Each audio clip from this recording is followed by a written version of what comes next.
But this team played 20 postseason games, Michael Smith, won 16 of them, weren't really challenged seriously throughout these playoffs. They had some adversity, I guess some adversity in quotes, tied 2-2 with Phoenix, wiped them out in the next 2 games, tied 1-1 with Miami, wiped them out the next 3 games, and we saw a historic performance from Nikola Jokic. Man, I'm just happy.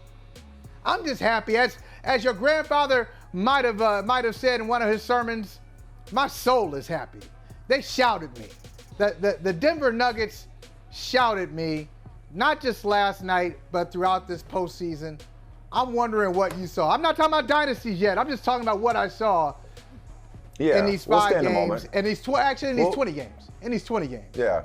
We'll stay in the moment, and then we can be prisoners in the moment. But in terms of staying in the moment, yeah, I have the same feeling. A lot of people often ask me this question. I'm sure you get it a lot. What's your favorite team? Like, who do you root for? And I often say, like, when I came into the business, it was not as acceptable nor trendy to just be a fan in mainstream media. Like, we had to be objective, unbiased, impartial, and neutral in order to have credible coverage and credible commentary. We couldn't be seen as an extension of the fan base. That somewhere along the line that changed, and now you can be in media and be a fan.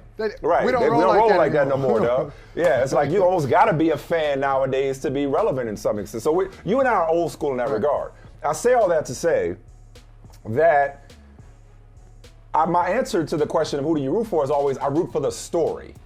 I root for the story. I root for good, who appear to be good people, and I root for the story. And the Nuggets are such a great story. Obviously, the first championship in franchise history. But even just individually, we've talked, and a lot of people have talked ad nauseum about them going the old school route and taking the long road and suffering some setbacks and suffering some heartache and some disappointment and learning how to win before finally breaking through. But for me, I can't help but be tickled, even though I'm still not laughing. I'm actually still pissed. But I laugh at the Joker getting the last laugh because of the laughably ridiculous commentary that accompanied the MVP conversation this season. I'm still not over that. Because it went into such a dark, destructive, dysfunctional place, as most things on social media do, when it came to the merit or lack thereof of Nikola Jokic as a then possibly 3-time MVP.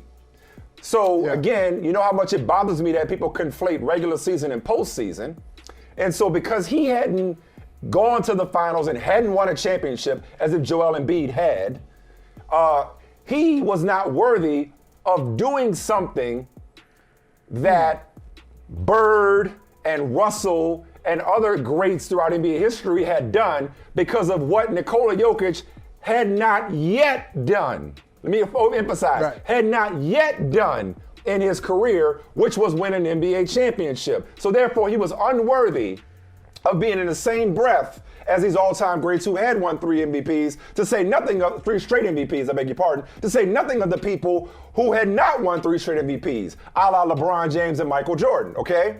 So all Nikola Jokic does is do something that none of them have ever done, which is go and lead the entire postseason in points, rebounds, and assists, have 10 triple-doubles in the postseason, have a 30-20-10 finals game, have 25 or more points on 75% shooting in the finals closeout game. Nobody had ever done that, okay? So for him to have this run and to get the award, Michael, to bring it all the way full circle for me and you, to get the very award that you have argued is more prestigious than the one that people were arguing about, which is the regular season MVP. You have argued that the finals MVP, now named for the aforementioned Bill Russell, is more prestigious. And the reason why that argument is legitimate, even though I disagree, is because that trophy comes with the ceremonial title of best player in the world. Best player in the world. So now, that guy who so many people look to discredit this year because maybe they didn't appreciate his aesthetics or lack thereof, or shit. Maybe they weren't watching Nuggets games, or maybe it was or maybe it was an anti-analytics movement, or race was even injected to this. And I'm not saying race. I talked about this earlier today. Race has something to do with everything in American society, and basketball is no exception.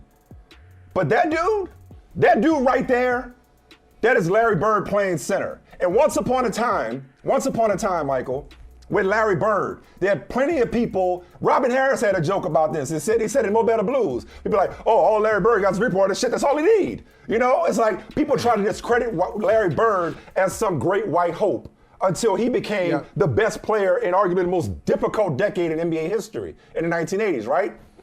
We saw it with Stephen Curry. And there's parallels with Stephen Curry and Nikola Jokic as well. With Stephen Curry, oh, how dare Stephen Curry be the first unanimous MVP in history? Oh, it's because he light-skinned. Remember that bullshit? It's because he light-skinned. Now, I know. Where is Steph Curry now? You know, in the top 10, if not more, or not better, of all-time NBA players. But it had to be something nefarious going on for him to be a unanimous MVP. And like Steph, and now here's Nikola Jokic showing, validating, not that he needed to, but validating these 2 straight MVPs, okay, showing he's not a great white hype, not a great white hype, but legitimately one of all-time great centers, if not players in NBA history, but not just a bunch of hype being propped up because of his skin tone, okay? But much like Steph Curry, with Steph Curry, he was always, long ago, not always, but long ago, cemented as the greatest shooter in NBA history. There came a point where it's like, oh, no, we got to take that qualifier out. Even though he's still that, because obviously shooting is a big part of what makes him him. And it's a big part of basketball, obviously. But it's like, hey, Steph Curry, we don't have to limit him to greatest shooter. Long ago, Nikola Jokic was recognized as the best passing big man in NBA history. And after this postseason, there are plenty of people right now talking about the fact that, hey, we need to take that qualifier off as well.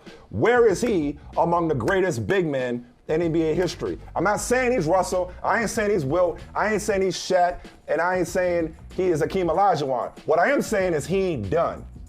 He and that team, as we teased yesterday, we don't want to get too far ahead of ourselves, they're not done. They're just getting started. Hi, Nat. We're just getting started. How are you, Nat? What's up? What's up, Natalie? Just here taking in the conversation. How are y'all doing? Hey, great. Man, I must have been going. I'm sorry. I must have been going because wait. Damn. I said, Gary, bring feelings. I said, Gary, bring her in at about 3:12. I said, bring it at about 3:12. I was like, oh wow, I must have been going for a long time. Sorry about that. No, you were not boring at all. You were preaching, and I was just listening. It was interesting. Yeah, definitely. Yeah, it's interesting, but I sense some disagreement when people say it's interesting. Like, hey, Mike. Back in the day, you ever hear this? I read your article. I read your article. Yeah. They stopped. They stopped. Oh, hey, I watched your show. Oh, read your column. I mean, you're like, yeah, I heard you. Yeah, you were doing it. Yeah. Natalie, what do you think? Because you said it's interesting. I think there's some disagreement there. Where's the disagreement? No, so here's the thing, right? This kind of goes against everything I believe in, because even Warriors fans have been annoying me, Lakers fans, like they all keep trying to talk about their teams right now while the Denver Nuggets have won. And this is something that used to annoy me when the Warriors won. It's like they won, let them enjoy their championship, and it's their time to enjoy it. So I don't really like to they should be getting their flowers right now. Jokic, Malone, Murray, everyone. So it should be about celebrating them. But I'm also not a phony person. So if you're asking me my opinion and what I think, I'm going to state it. And I'm just a little tired of all of the Jokic people who are trying to turn this into some, he proved everyone wrong. Like, there were people just being disingenuous on both sides of this. So I'm only speaking for Natalie, myself, because I can't speak for the masses. But in no point ever did I say or think Jokic was not a great player, okay? I think he's an exceptional player. And I will say this again. I personally and I have proof that I have turned people into Jokic fans. I was on that train very early when people were still talking about AD being the best big man in the league. I was like, y'all are crazy. Get on the Jokic train, right? So in no way am I a Jokic like against him. But I'm just a believer, and I know you guys are too, but in this case, I think many things can be true. And so I'm listening to everything you're saying, Mike. And when you acknowledge like race plays a part in everything, like on this very show, when I first came on, the very first time you guys had me on, I said, I think some of the pushback to Jokic is because he's white. Likewise, it's very similar to Larry, like you said. Larry Bird can also be great, and there could have also been a great white hope syndrome with him. And I do think there was a little bit of that with Jokic. I'm not saying it was the primary motivator, but I think that's real. And I'm not sure why that had to be so dismissed and be described as like negative and toxic. Because it was used negatively. It's one thing to but observe not for everybody. Not for everybody. You know, well, but okay, well, maybe this doesn't apply to you then. All right, that's fair. Maybe it doesn't apply to you. But we could have addressed those arguments and debunked the foolishness and then had just like a real conversation around it. You know, that's all I'm saying. Okay, that second part you said, that to me, and I'm not trying to overstate, this is one of the reasons why NBA Twitter is great and it's awful, because basketball is uniquely fosters an environment ripe for asinine conversation. Okay, it's something about basketball that just people just have dumbass takes when it comes to basketball. And so this may not apply to you, Natalie, but what I'm saying is that there's something about it's not basketball, it's Twitter. The combination. It's just the combination. Right. But Natalie, the second part that you said. But there were people like me. Like I came on this show, I had like tweet threads, and I would always try to break this down. And I know Twitter is not the place for nuance, but I still tried to do that because that's just like the lawyer in me. So that's what I'm saying. Right. So that's what I'm saying. I personally get aggravated because I'm just like, okay, but that's not what everybody was saying. And I don't think like all these arguments should just be dismissed because Go ahead. No, go ahead, finish your thought. There's this like subset of like Denver Nuggets fan, because Denver Nuggets, like I don't dislike that team at all. I don't dislike their fan base. They are such a great story. I think they're great. But there's a portion of the Denver Nuggets fans, and it may not be Denver Nuggets, it might be like Jokic fans, but they're very similar to, and if you guys know, like people will know what I'm talking about, but they're very similar to like Bernie Sanders supporters, right? Like who can be very progressive and also be a little racist, right? A lot of them turned into Donald Trump fans. And there were a lot of them. And I know because they called me all kinds of comments in the BFA comment, and they would do it on Twitter. And so when I say race is at play and the arguments that are people making, I'm just saying it's on both sides. But I was never saying that was the sole reason. So this isn't about you. So that's no, fair. It's not. This ain't about you. But what I'm saying is there were people making arguments like me. I know the loud voices get heard, but there were some making those arguments. And the moment they were raised, they just got dismissed. I didn't just say race. I said analytics. I said there was a oh, you nerds always telling me about numbers. Okay, that crowd has been loud and proud for years. The people who supported Nikola Jokic were nothing but stat geeks and stat nerds. And from a race standpoint, yes, two things can be true. Multiple things can be true. Okay, but the great white hype or great white hope syndrome is typically applicable when you're talking about somebody who's not very good and being propped up. Nikola Jokic, black, white, or other, what if he's just better than Joel Embiid? What if he was just better than this year? But that was oftentimes dismissed because of this notion that he was being given something that he didn't deserve. And that's what turned people like me off. It might not be from you, Natalie. It might not be from you. But that's where this conversation turned. It took that dark turn. And I love to kind of like get back into the present if we could. I don't want to cut you off. And I appreciate you representing yourself on this, but I'm saying you may be in that, like you said, that kind of like silent minority that brought some nuance to it, because this was not a nuanced conversation. This was, y'all just want to give him something that, not you, y'all just want to give him something LeBron ain't never had and Jordan never had because he's white. And listen, I'm never going to say race doesn't permeate every sector of society, but Nikola Jokic is also a bad mofo.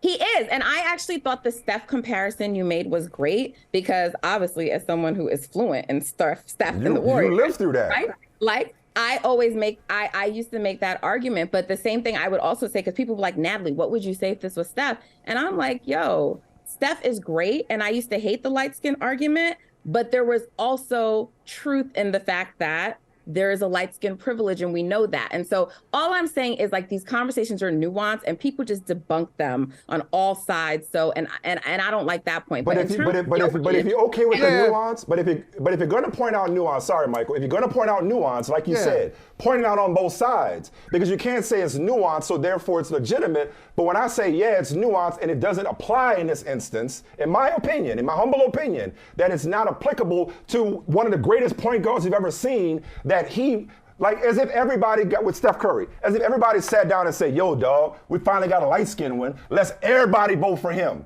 Like, there was no collusion involved. Or like with Nikola Jokic, like, yo, dog, we finally got a white player. No, this is about Steve Nash. But things always overt, Michael. That kind of stuff is sometimes it's implicit, right, in our conscious. So when right, Natalie, respectfully, I don't need a CRT course, okay? I'm telling you that in this instance, Nikola Jokic, some people used it to discredit him. They did, and I agree with that. That's all I'm saying. That we on the same page. Well, we're on the same page. But I was saying, go ahead, Michael. But when we talk about dismissing the argument, okay, those arguments shouldn't be dismissed.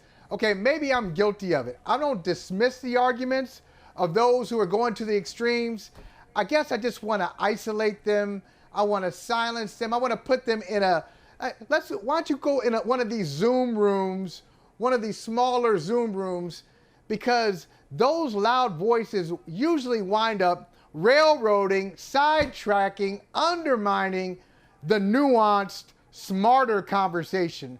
Because they're not capable. Some of these people are not capable, or if they're capable, they have no interest in the nuanced take on it. It's either this or that. And when we get to the this or that, that's when we get to that dark place that Michael talked about, that everybody heard. Jokic admitted, yes, I heard it. Michael Malone talked about it during the Western Conference Finals. He talked about it during the NBA Finals. He talked about it last night. Hey, hope y'all know this is real. The triple-doubles are real. It's not analytics. It's not on paper. Everybody heard this thing, and it's too bad because it took more focus than necessary off the Magic Johnson, Larry Bird of the 21st century, and that is Nikola Jokic and his game.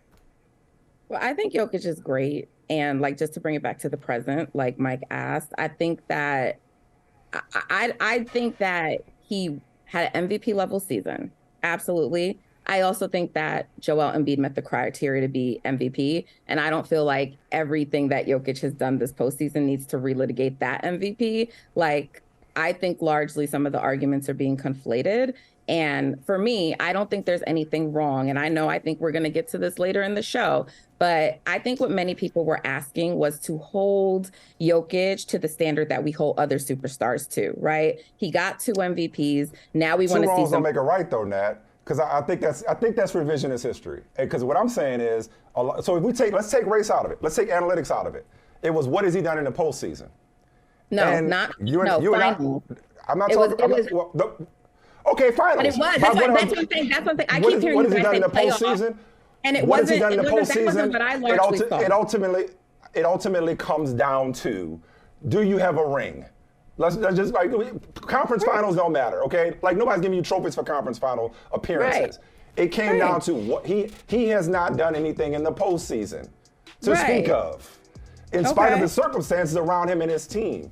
Okay, so if you want to take out the race aspect that cropped up, if you want to take out the anti-analytics movement that cropped up, it was a lot of looking at him and saying he can't be this because his team hasn't done that yet. And so there is some validation at work here, because the same brilliant player finally had a healthy Jamal Murray, which, by the way, that was the only other thing I wanted to get to in this segment, was Jamal. You want to talk about, speaking to your soul, Michael? Jamal Murray had me in tears last night. Just what that kid has been through and what he's come back from to be on this stage and perform the way that he did. So now there's a complete team with Jokic doing the same thing, being the same player, and people now look at him differently. So yes, there is some validation involved here, Natalie, and that is the nature of this sport. Whether it was Steph, think about, I'll bring back the step for you. Remember what a joke it was? Oh, well, he doesn't have a finals MVP. Come on now. Right. But yet there wasn't. What's wrong with holding Jokic to that standard if we do it for every other star? Like, I just think people are saying, like, let's see you do it. And I don't think he was the first person that was done to, but I felt like that's often I don't mind him being held to that standard. It was done to others. But that doesn't mean it's but that doesn't mean it's proper. And we can leave it here because you and I disagree about how much the regular season should bleed into the postseason when it comes to MVP conversations. I think we have that fundamental disconnect on that. But because we do what everybody else doesn't mean we should. If you're the best player in the if Embiid was the best player in the regular season, fine. There's an argument for him. But my issue was where it was things like analytics or race or the postseason that was used to discredit Nikola Jokic. And now there are a lot of people, maybe not you, but there are a lot of people who do have to eat their words, who do have some splaining to do about those freezing cold takes. You want to stick around for Kurt Healing?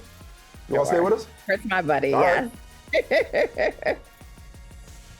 Is Kurt in Denver or is he by his pool? We're gonna find out. Or is he with Nikola Jokic's horses? In Denver by a pool. How about that?